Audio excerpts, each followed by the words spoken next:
Welcome to the Iowa Watershed Decision Support System. It aims to help users develop assessments and plans that improve water quality, reduce flood risk, and increase resiliency within Iowa's watersheds.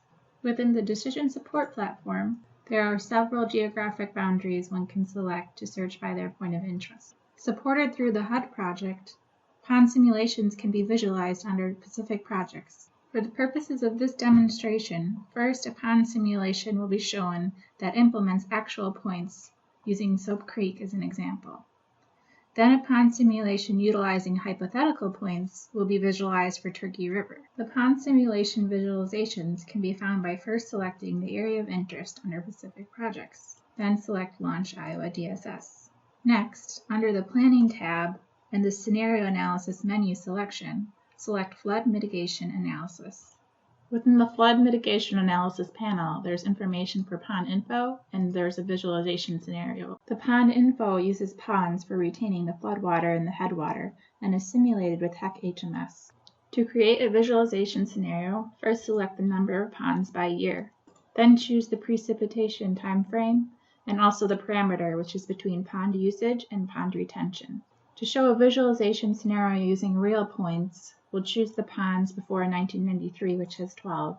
The precipitation will be 25 years to 24 hours, and the parameter will be pond usage. The bars show how much each pond has been filled. To see the peak discharge comparison and peak reduction, first activate the index points, then select the index point that is downstream from the ponds you'd like to visualize.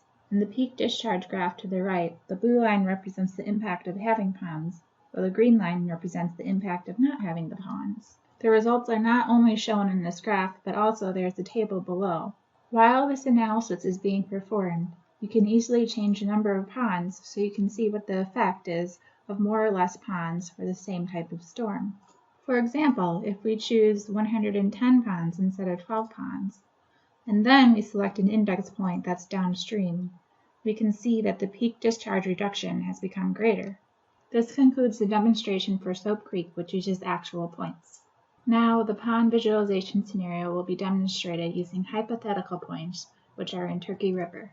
Similar to before, after launching the DSS, go to the Planning tab, then Scenario Analysis, and select the Flood Mitigation Analysis.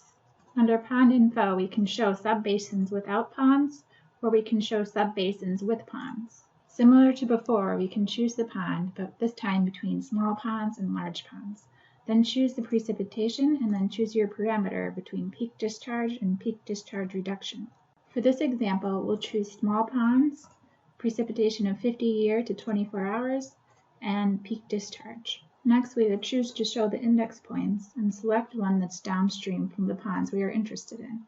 Again, the blue line represents the impact of having ponds, while the green line represents the impact of not having the ponds. When I select large ponds instead of small ponds, and then select an index point, I can see how the peak discharge reduction has changed in the graph. This type of information can help answer, how does this type of flood mitigation measure benefit us in coping with the flooding effect? This concludes the demonstration using hypothetical points for Turkey River.